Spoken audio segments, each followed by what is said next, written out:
Yo, what's up, everybody? It's the MadRabbit, and I have a lot to talk about because I'm gonna go ahead and give you my full review on the ice powers on the test server before it goes back up live, and we get to test other aspects of it.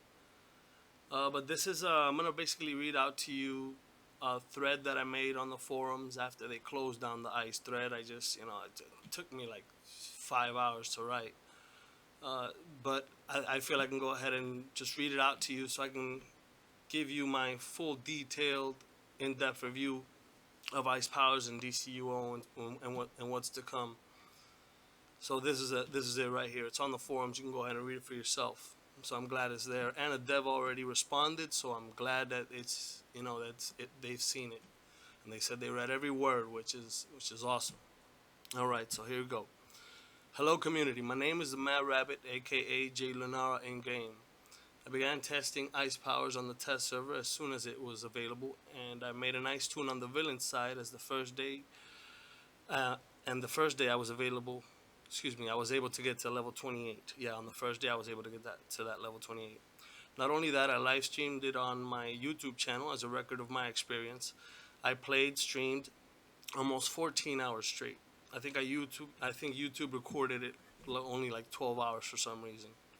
And I want to thank you to all of you that watched me and kept me going that day. Now on the second day, I played and streamed until I hit 30 to unlock all my powers. I played some more and I tried all sorts of loadouts and then gave a review opinion about my experience with ice, all in an effort to learn, or should I say relearn, ice powers. Just for a little background, I have been playing ice for 4+ years. My first and main tune was ice, and still is ice. I played atomic for like 10 months and figured that power out and did a lot of videos on it. At the moment, I'm 188 CR, 235 skill points. I have a healer and a troll at 150 CR with 200 plus skill points, but that's not important right now. What is important is that I know ice, every power, every interaction, all the loadouts, PvE, PvP, and I've played it and adapted through clipping, weapon mastery, and advanced mechanics, all the way up until now. At first, when I started playing on the Brainiac ship, I was let down, but later on, I understood what they did. They pulled a Mr. Miyagi on us. With all the changes to ice and knowing that this is what's coming to the game for all powers, I tell you now from my perspective as ice that this is a whole new experience. Mind you, I will be honest and say that I don't know the most efficient way or powerful way to play ice at the moment. I have an idea, and some ways have worked out, but I'm still learning. And without sparring targets in the Hall of Doom or the Watchtower, it's hard to gauge DPS and see what works best in that setting. At the very least, get a good idea of the damage out for each power. I know I'm mainly talking about the DPS aspect of it, but there's no really any viable tanking from levels 0 to 30. Although I did test every power out and have some thoughts on tanking with the changes in the future. Now here's my summary of about 21 hours of 3 days on the test server. Now the grind from 0 to 30. I didn't find it difficult at all. I played without soda for like 80% of it, and when I did die, it was more due to paying attention or just mistakenly aggroing just too many ads at once. Then again, I did say that this was relative to skill level in the game and perspective of the player. For some, it may be easy and others may find it more challenging, but that's just maybe lack of experience. Ads died at a relatively normal rate. It felt right at the level, but bosses just were way too weak. And ad was more difficult than the boss most, if not all the times. Now, weapons and damage out. I played with rifle at first, then switched to dual wield throughout the majority of it, although I did end up testing hand blasters with weapon mastery and brawling with weapon mastery. I noticed the weapon mastery holds are not hitting hard at all. I know you took away weapon mastery crits, but the final hold should still do as much damage as the hold before it. It does much less. It is still a hold move late in the weapon combo sequence and should still hit hard. Not weapon mastery hard, just regular weapon damage hard. It feels like a tap range. Although the weapon mastery ring animation, also the weapon mastery ring animation is now gone, meaning that no longer does the timing have to be on point. Or does it, you see? You still have to let the animation for weapon mastery play out. If you clip the animation, you will not get the damage as it was before. This brings me to my next point and petition. Make them clippable. Make weapon mastery moves clippable so that you can clip the weapon mastery animation and still get the damage. It's just a weapon attack now and should be treated as such, whereas all weapon attacks, especially holds, are clippable with powers. Alright, so onto the damage out. It felt right for the most part, as I wasn't really trying to focus on the numbers, but more on how long it took to kill ads compared to what I'm used to playing on live. Considering that I was leveling up and gaining new powers, damage out consistency was always being tested with new methods in an effort to see what worked and what didn't. As far as power back, here we go. The power back from the weapon combos is good at melee. I don't know about range yet, but most situations when you're at range you have a troll, so if anything, it's a good indicator from the devs that incorporating weapon attacks in what used to be solely power-driven power like ice, that it will only rely on its powers to do its damage, that weapon attacks will be necessary from here forward. Maybe. Combo powers come to mind when I talk about this, like Atomic, Hard Light, Celestial, etc. As far as the power back from Cold Snap, it was a little underwhelming, to be honest with you. Although playing ice on live with my AM, I may have a spoiled and skewed perspective on this. I felt I needed more power for what I wanted to do and react to, and breaking out cost me about 20% of my bar, which was horrible at first. It was until I spec'd out some skill points in my movement tree to get power back from breakouts that became a little bit easier. Okay, well, also on power back, it felt like Wintry Tempest power cost alone wasn't covered by Cold Snap. Playing and gaining experience with the new style, I did find the other ways to conserve power and keep damage up. But it still felt like I was lacking something to keep it going. One interruption, one slip up in the rotation, or one breakout and you're out of power in a flash. I also think Cold Snap should be granted earlier in the trees, maybe swap out Frost Slams so it's more intuitive to play it and just easier on their power bar in the beginning. Alright, so loadouts and weaponization. My loadouts changed all the time, but I did end up preferring one over any other. For now, nothing at the moment is the next best thing, but I did try out all the powers and supercharges and mixed in different combinations of weapon combos to try and figure out the timing of the rotations, The loadout, Impaling Ice, Supercharge Generator. The loadout is Impaling Ice, which is your Supercharge Generator. Cold Snap, which is your power back. Ice Bash, which is your buff. Blizzard, which is the Supercharge. Snowball, which is somewhat spammable, AoE and has good damage. And Glacier Flash as your finisher, or Reflect as a shield. That's basically the loadout I ended up running. Now I realized the flow of combat would go something a little bit like this, As I approached a group of ads, I would tap range, clip Supercharge Generator and a power back and a buff, tap range again, clip Snowball, weapon attack, clip Snowball, weapon attack, finisher. And that would kill off the ad or whatever I was attacking in a nice, rotation. Now, the cooldowns on powers like Wintry Tempest, Bitter Winds, Resonating Gale, Impaling Ice, Cold Snap, Ice Bash were all syncing up if clipped, if whichever one you had on your cooldown and can clip them together, but they were all syncing up. In further testing, I did realize the changes to mods and skill points where weaponization is a thing. If so, how come we didn't get clear information on the power to include whether or not weaponization is affecting it?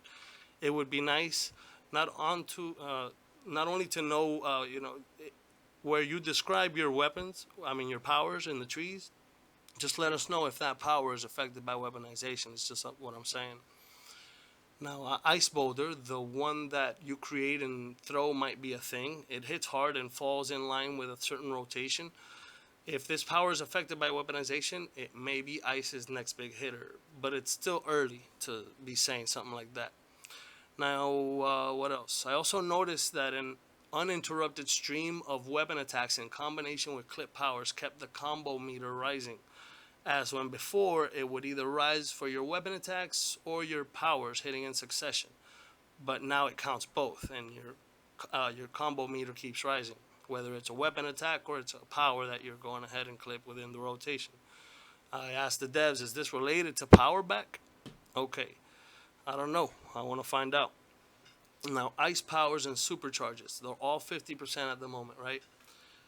Processing real damage out was difficult at this stage, so I will not focus on that. Instead, I'll review all of the powers and the supercharges for what they are, what they do, and any questions or changes that I may have about them. Note, some powers that used to inflict frostbite now do additional damage if frostbitten, and vice versa. Also, encasements have changed from squared to circle, except for supercharges where you're still, encasing blocks. And they happen much more often now. Too much, if you ask me. Being it that many people can't damage encased NPCs, this may be a detriment to ice. Even more so that the regular power encasements are now round, which may cause ads to roll all over the place on angled surfaces. Alright, on to part 2. Alright, on to part 2, the powers. I'm going to present these in order as you unlock them leveling up. First, we're going to talk about Snowball. Has good damage, fast cooldown, not too power hungry. You want to spam it, but don't. I love that it's always AoE now. I feel like a pitcher with that animation though. Hand Blaster's first range hold block breaker will look cool as that animation. I did notice damage would drop off sometimes. I would be sometimes constantly hitting for 400 and all of a sudden I'd hit like 45 or 80. Why? I had good line of sight.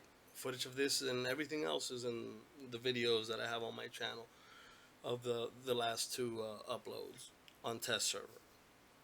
On to the next power, Frost Slam, aka what used to be known as Freeze Wave. Now Frost Slam has a low damage, it has a slow cooldown, it's not too power hungry.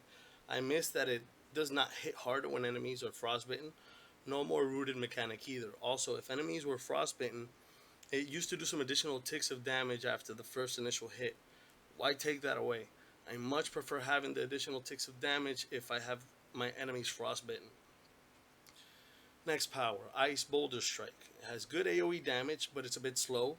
This now inflicts frostbite instead of doing additional damage when frostbitten. Kind of counterintuitive, as I don't see you starting a rotation off with this power, but who knows. Next power, Reflection. Still a great shield. I don't understand why you swapped the animations of Reflect. I do prefer the old one. As I stated, shielding was good, but I didn't find the reflect damage back as powerful as it used to be. It's still usable while controlled. Next power is Resonating Gale.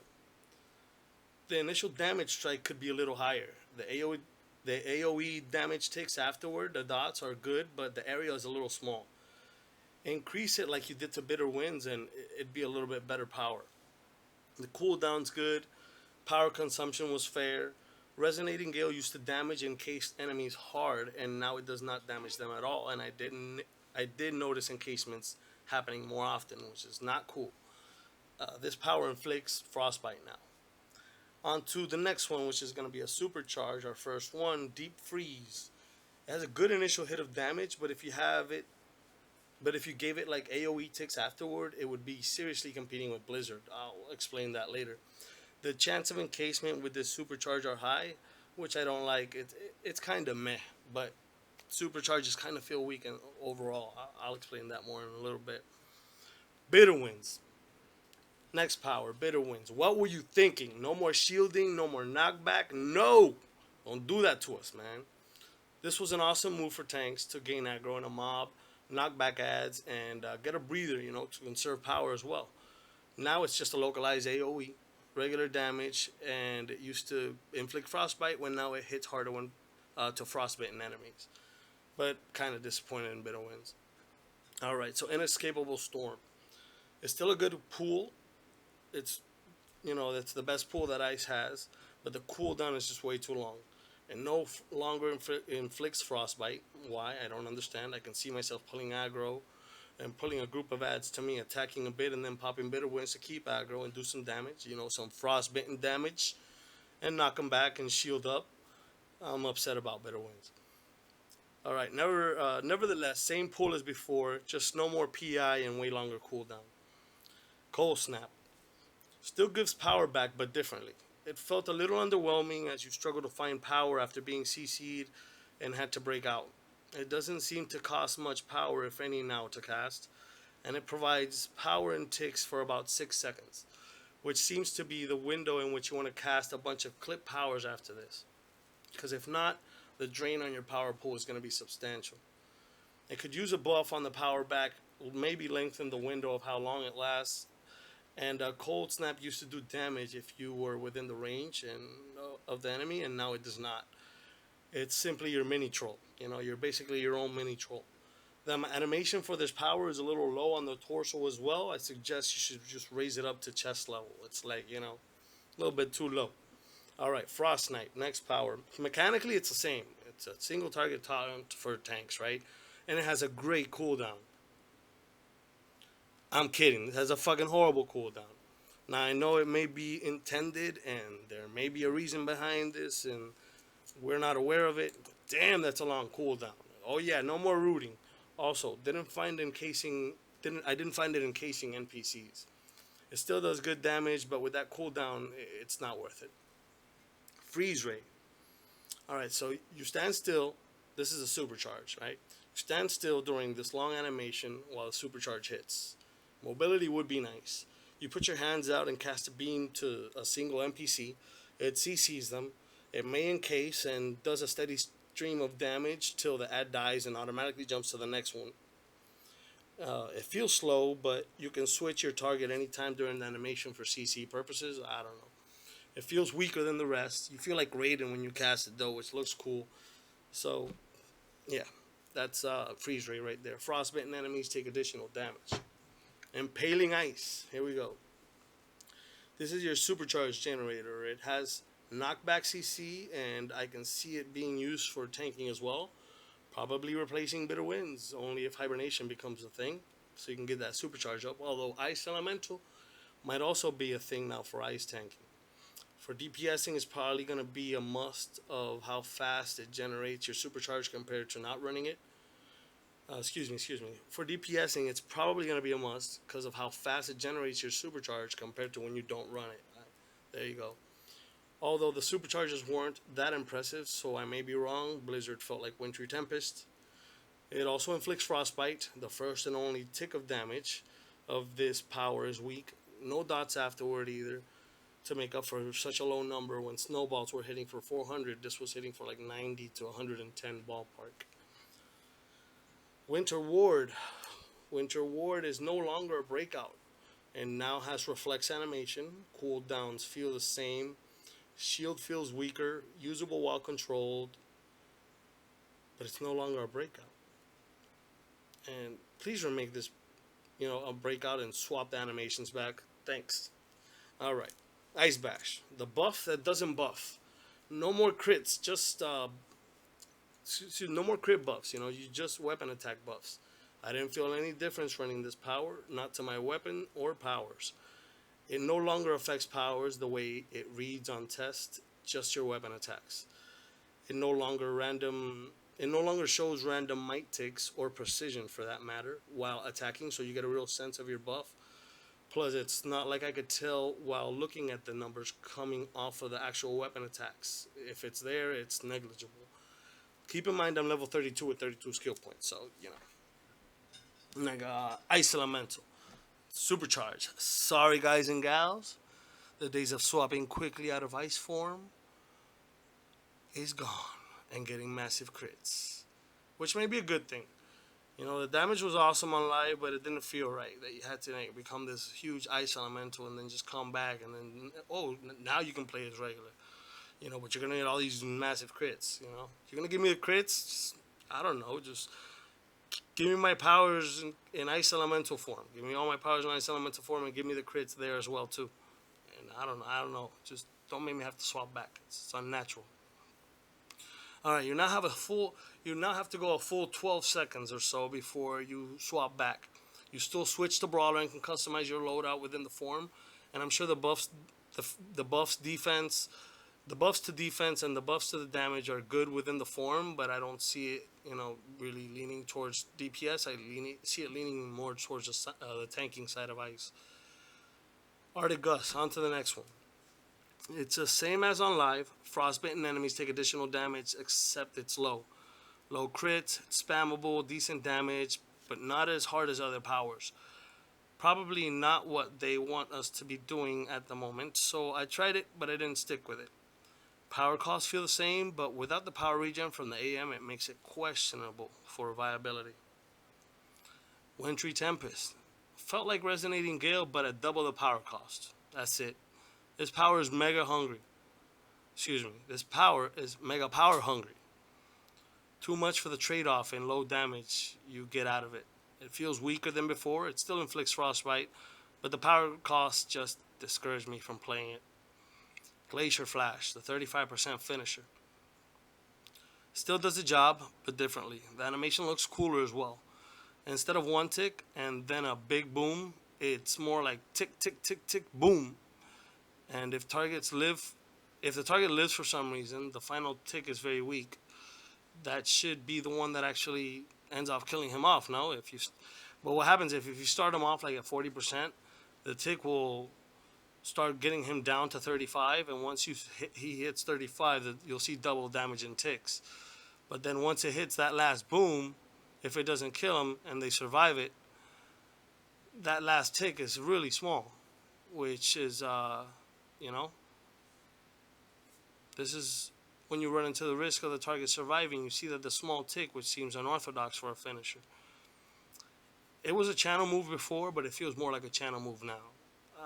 That's just my opinion, but I did run it in the loadout though, because it feels nice. I liked it. On to another one. Hibernation, the supercharge. You're gonna encase yourself as a heal. Encase yourself and heal as before. But wait, there's more. It now taunts nearby enemies to attack you instead of others. So with supercharges being a thing, this may be the new thing for ice tanking now.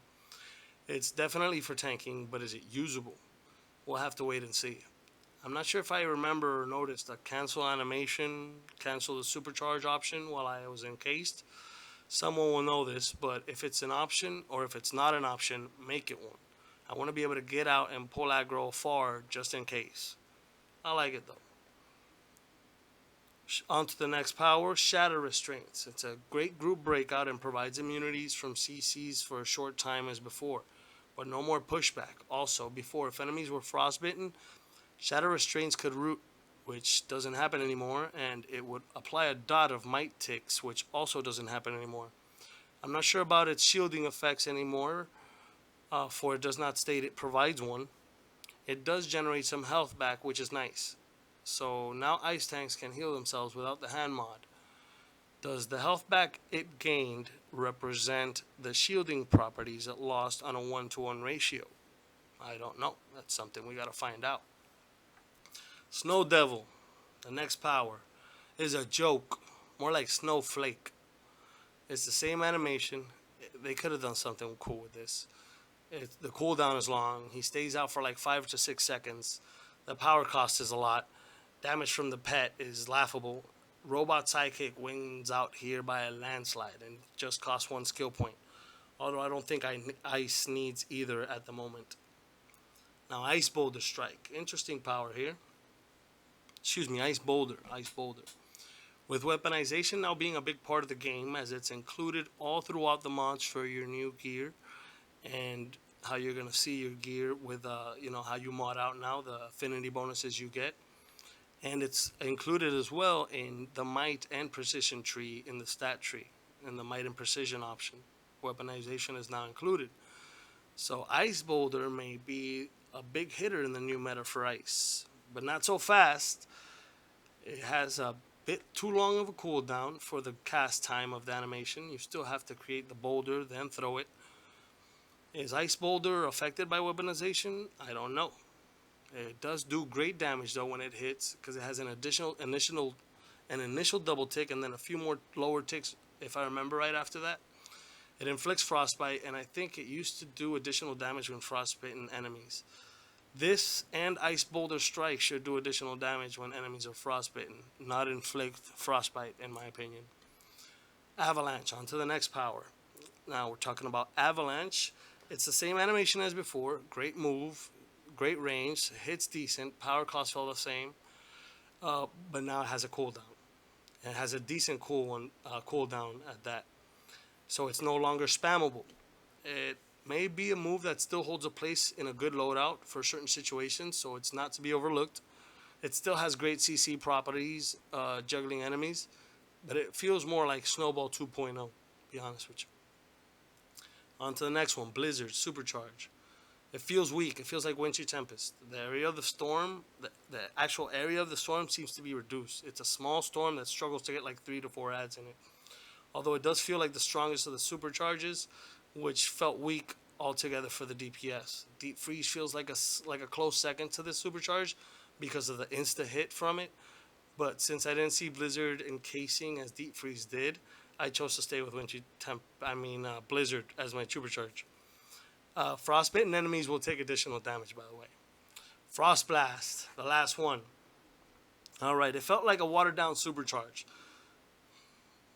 It still has a long cast time. It's kind of power hungry.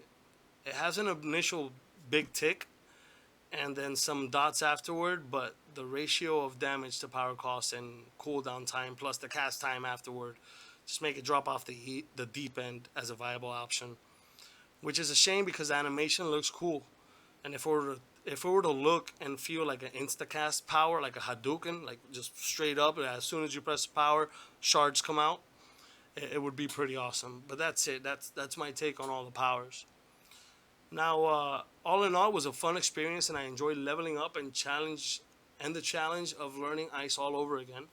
I will say this for the future of DPSing though: if it's intended to run your supercharge generator, your power back power, your supercharge, and a buff, what does that leave room for out of all the powers you've given us access to?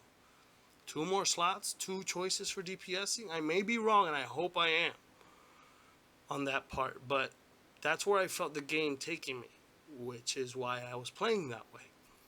I want to thank you for taking the time for watching this video. I want to thank the devs for taking the time for making this great game for us. I want to bid them luck and patience in this daunting task to bring us a balanced game but keep it fun. And I want to thank y'all for listening and taking the time in these last few days to go ahead and hang out with me in the test server and the live streams, and we're going to keep that going as well. If you're not subscribed, subscribe to the MadRabbit. Hit that like button if you saw what you liked. And nothing. I'm out, y'all. I'll be back in the next video with some more information, most likely. I hope you liked it. This is in the test. This is actually on the forums right now. I took the time to write it out and give them my full opinion, so that everybody can benefit from this. And you know what? If some of these changes actually make it to live, man, it's gonna feel good. I'm gonna feel like everything you and I went through, basically during that stream, playing that power, grinding it out, it was worth it. You know what I mean? Because everybody's gonna benefit from it in the end. All right, y'all. Let me stop rambling. MadRabbit out. Take it easy.